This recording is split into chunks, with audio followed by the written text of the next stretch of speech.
இயேசு கிறிஸ்துவில் எனக்கு பிரியமான சகோதர சகோதரிகளே, இன்றைக்கு திரு அவை நமக்கு கொடுத்திருக்கின்ற சிந்தனை மத்தேயு 23 அதிகாரம் இறை வார்த்தைகள் 1 முதல் 12 முடிய.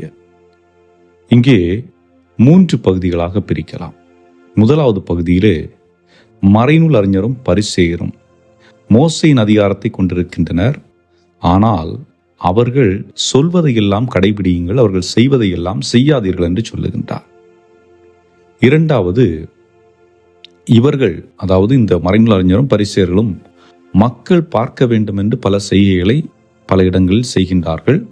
அதை போன்று முதன்மையான இடங்கள் அவர்களுக்கு வேண்டும் என்று ஆசைப்படுகின்றார்கள், முதன்மையான இருக்கைகளை விரும்புகின்றார்கள், மக்கள் வணக்கம் செலுத்த வேண்டும் என்று விரும்புகிறார்கள். இதை போன்று நீங்கள் செய்யாதீர்கள் என்று இரண்டாவது செய்தியாக கொடுக்கின்றார். மூன்றாவதாக, நீங்கள் ரபி என அழைக்கப்பட வேண்டாம். காரணம், போதகர் ஒருவரே. தந்தையாகிய இறைவன் ஒருவர்தான் நம் அனைவருக்கும் ஆசிரியராகவும் போதகராகவும் இருக்கின்றார். ஏனென்றால் அந்த போதகர் என்பவர் கிறிஸ்து ஒருவர் மட்டும்தான் என்று மூன்றாவதான செய்தி கொடுக்கப்படுகின்றது. நான்காவதாக, உங்களுள் பெரியவர் உங்களுக்கு தொண்டராக இருக்கட்டும். தம்மை தாமே உயர்த்துகிறவர் எவரும் தாழ்த்த பெறுவர், தம்மை தாமே தாழ்த்துகிறவர் எவரும் உயர்த்த பெறுவர் என்று சொல்லுகின்றார். அன்புக்குரியவர்களே, இந்த 4 சிந்தனைகளை சிந்தித்து பார்க்கின்ற பொழுது ஒரு அடிப்படை பண்பு என்னவென்றால், நம்மை நாம் முன்னிலைப்படுத்த வேண்டாம் என்பது ஒன்று. இரண்டாவது, தாழ்ச்சி உள்ளம் கொண்டவர்களாக இருக்க வேண்டும். அதாவது மற்றவர்கள் என்ன செய்ய வேண்டும் என்று விரும்புகிறார்களோ அதை நாம் முதலில் செய்ய வேண்டும். மற்றவர்கள் என்னை அன்பு செய்ய வேண்டும் என்று நான் ஆசைப்பட்டால் நான் அவர்களை அன்பு செய்ய வேண்டும். மற்றவர்கள் என்னை மன்னிக்க வேண்டும் என்று ஆசைப்பட்டால் நான் அவர்களை மன்னிக்க வேண்டும். அதாவது என்னுடைய வாழ்வு ஒரு எடுத்துக்காட்டான ஒரு வாழ்வாக இருக்க வேண்டும். நான் இறை வார்த்தையை உள்வாங்கி அந்த வார்த்தையை வாழ்வாக்க வேண்டும் என்பதுதான் அழைப்பு. ஆக இந்த அழைப்பை நாம் நமது குடும்பத்தில் முதலில் முதன்மைப்படுத்த வேண்டும். எடுத்துக்காட்டிற்கு, நம்முடைய குடும்பம், கணவன் மனைவி பிள்ளைகள் என்று வைத்துக் கொள்வோம். இந்த குடும்பத்திலே ஒருவர் மற்றவருக்கு எடுத்துக்காட்டு வாழ்வை காட்டக்கூடியவர்களாக இருக்க வேண்டும். இப்படி யோசிப்போமே, ஒரு குடும்பத்திலே பிள்ளைகள் இருக்கின்றார்கள்.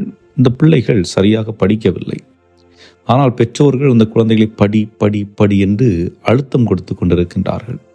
இன்னொரு புறத்திலே அப்பா அலைபேசியை மட்டும் பார்ப்பது அல்லது தொலைக்காட்சியை பார்த்து கொண்டு அவருடைய நேரத்தை தனியாக கழித்து கொண்டிருக்கிறார்.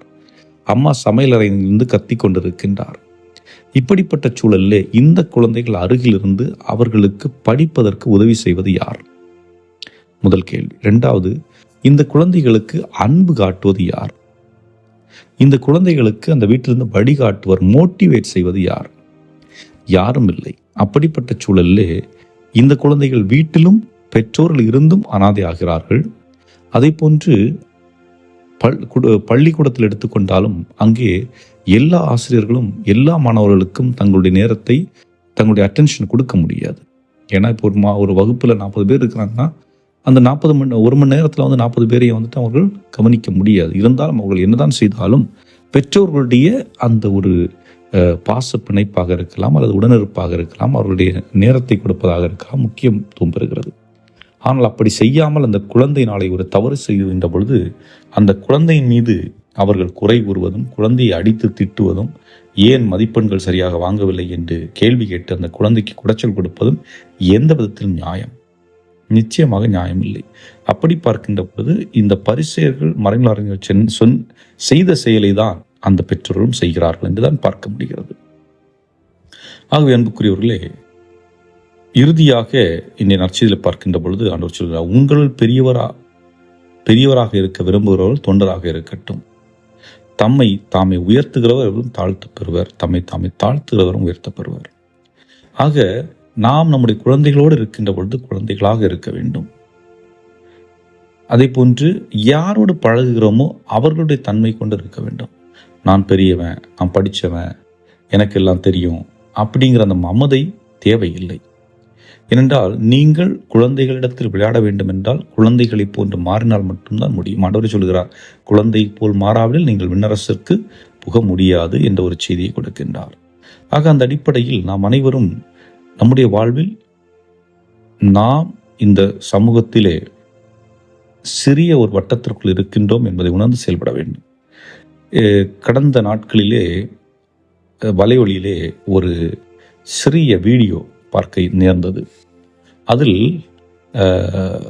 ஒரு தாயானவள் தன்னுடைய குழந்தையை பார்த்து சொல்லுகின்றார், அம்மா, மகளே, நீ இந்த உலகத்தில் ஒரு பெரிய ஆளாக வரணும் அப்படின்னு சொல்கிறாங்க. உடனே அந்த குழந்தை என்ன செய்யுது, இந்த உலக வரைபடம் இருக்குல்ல, உலக வரைபடத்தோடு கூடிய இந்த கோள்கள் எல்லாம் இணைந்து இருக்கின்ற சூரிய குடும்பம், இவைகள் அனைத்தும் இணைந்து இருக்கின்ற ஒரு படத்தை எடுத்து வைத்து அந்த அம்மாவிடம் சொல்லுகிறது, அம்மா, இங்கே ஒரு சூரிய குடும்பம் இருக்குது, அந்த சூரிய குடும்பத்தில் சூரியன் இங்கே இருக்குது, அதில் நாம் இங்கே ஒரு பூமி இருக்குது, அந்த பூமியில் கடல் இருக்குது, நிலம் இருக்குது, அந்த நிலத்தில் பல நாடுகள் இருக்குது, அந்த நாடுகளில் பல மாநிலங்கள் இருக்குது, அந்த மாநிலங்களில் பல மாவட்டங்கள் இருக்குது, அந்த மாவட்டத்தில் இப்போ சிறிய நிறைய ஊர்கள் இருக்கிறது, அதில் ஏதோ ஒரு ஊரில் கடுகளவு இருக்கிற நாம பெரியவங்களா? அன்புக்குரியவர்களே, இதுதான் யதார்த்த உண்மை. நாம் ஒன்றுமில்லை, கடவுள் முன்பாக இதை நாம் உணர்ந்து வாழ வேண்டும். இந்த சமூகத்தில் நாம் படைக்கப்பட்டிருப்பது மற்றவர்களுக்காக என்ற ஒரு உணர்வை உணர்ந்தவர்களாக நம்மையே நாம் கொடுத்து வாழ முற்படுவோம். இறைவன் நம் ஒவ்வொருவரை நிறைவாக ஆசீர்வதிப்பாராக. ஆமென்.